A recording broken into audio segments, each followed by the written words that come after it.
dieta, e não exponham seus adornos. A Igreja de Jesus Cristo dos Santos dos Últimos Dias emitiu declarações oficiais sobre vestimenta modesta para seus membros, tais como desencorajar shorts e saias curtas, camisetas que não cubram a barriga, e roupas que não cubram os ombros ou sejam decotadas na frente ou atrás. O autocomprometimento categórico falha quando incluímos, inadvertidamente, um gatilho em nossa lista de atividades aceitáveis.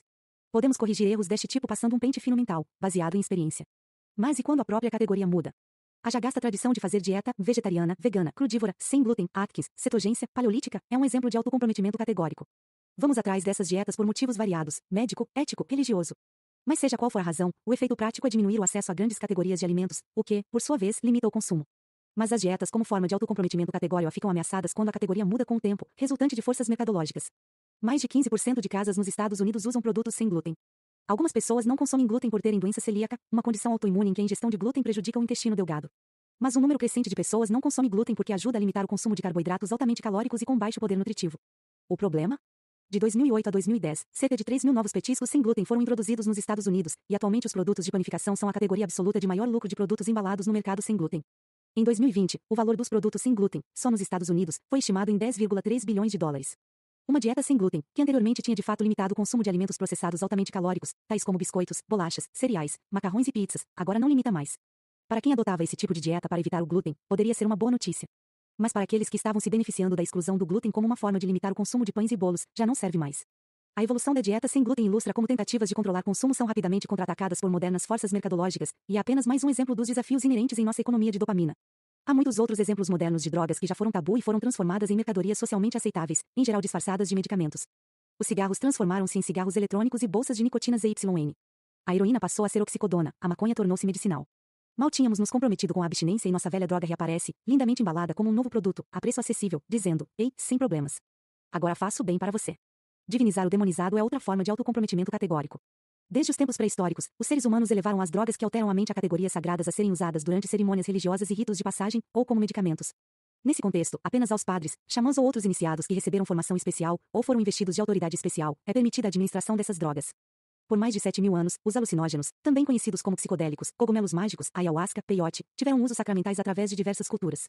No entanto, quando os alucinógenos se tornaram populares e amplamente disponíveis como drogas recreativas, no movimento da contracultura na década de 1960, os danos multiplicaram-se, levando a considerarem o LSD ilegal na maioria dos países.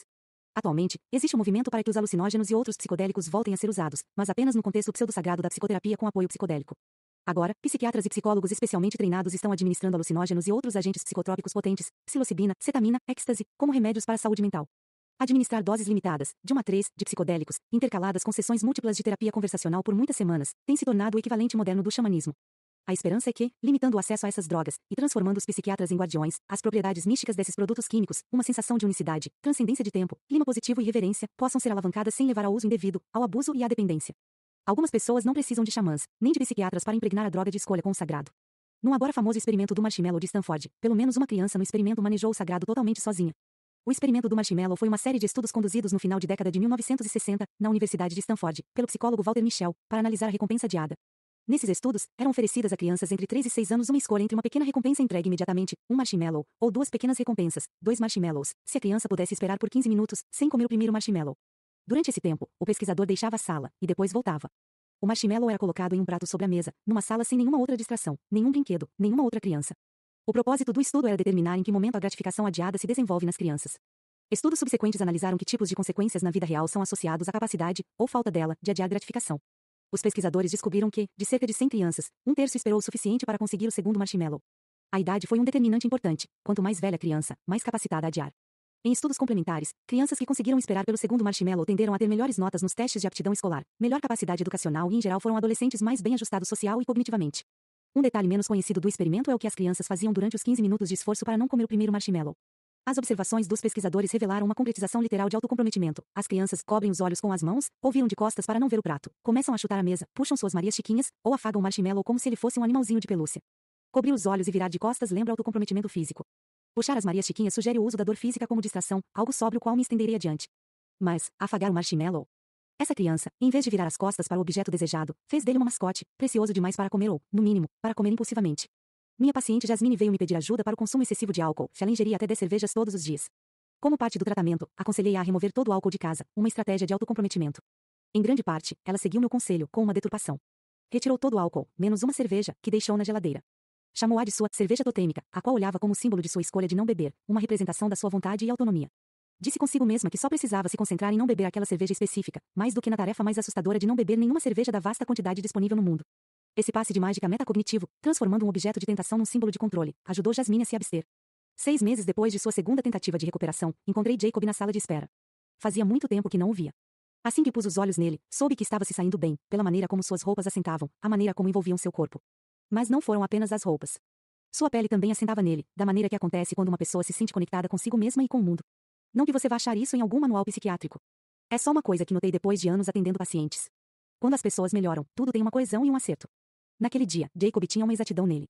Minha mulher voltou para mim e ele disse, assim que entramos na minha sala. Ainda estamos vivendo separados, mas fui a Seattle e passamos 2 dias maravilhosos.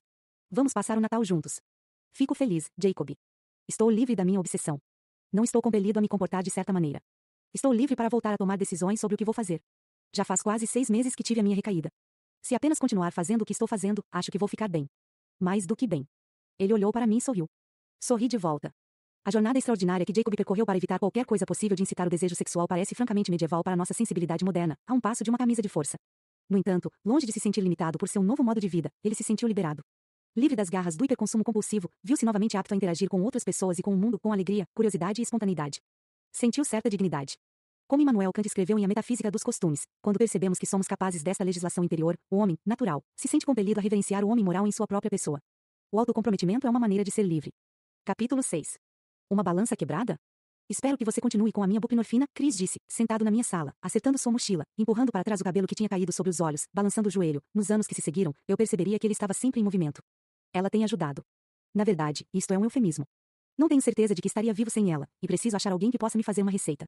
A buprenorfina é um opioide semissintético derivado da tebaína, destilado da papoula dormideira. Assim como outros opioides, ela se liga ao receptor mu-opioide, proporcionando alívio imediato da dor e do desejo por opioide. Em termos bem simples, ela funciona devolvendo a balança prazer-sofrimento a uma posição nivelada, de modo que alguém como Chris possa parar de combater o desejo e retomar sua vida. Existe uma comprovação sólida de que a buprenorfina diminui o uso ilícito de opioide, reduz o risco de overdose e melhora a qualidade de vida. Mas não existe comentário sobre o fato de que a buprenorfina é um opioide que pode ser mal usado, desviado e vendido na rua. Para quem não é dependente de opioides mais fortes, ela pode criar um surto eufórico. Pessoas que tomam buprenorfina sentem abstinência de opioide e desejo quando param ou diminuem a dosagem. Na verdade, alguns pacientes me contam que a retirada da buprenorfina é muito pior do que as que eles vivenciaram com heroína ou oxicodona. Porque você não me conta a sua história, propus a Chris, e então eu te digo o que acho. Chris chegou em Stanford em 2003. Foi seu padrasto quem o trouxe, desde o Arkansas, em um velho Chevy Suburban emprestado. O SUV, lotado de pertences de Chris, destacava-se entre os BMWs e os Lexus reluzentes e novos que lotavam a entrada do alojamento de estudantes. Chris não perdeu tempo. Organizou seu quarto com uma precisão meticulosa, começando com sua coleção de CDs, que arrumou em ordem alfabética. Analisou o catálogo do curso e optou por escrita criativa, filosofia grega em mito e modernidade na cultura germânica. Sonhava em se tornar compositor, diretor de cinema, escritor. Seus planos, como os de seus colegas, eram grandiosos. Aquele seria seu nobre começo em Stanford. Uma vez que as aulas começaram, Chris saiu-se bem em tudo que era esperado. Estudava muito. Tinha notas excelentes. Mas em outro nível, ele não prosperava. Frequentava as aulas sozinho, estudava em seu quarto ou na biblioteca sozinho, tocava piano na sala comum do seu dormitório sozinho. Aquela palavra favorita murmurada no campus, comunidade, esquivava-se dele. A maioria de nós, revendo nossos primeiros dias na faculdade, vai se lembrar do esforço para encontrar a nossa gente. Chris penou mais. Até hoje é difícil dizer por quê. É um rapaz bonito, atencioso, afável, louco para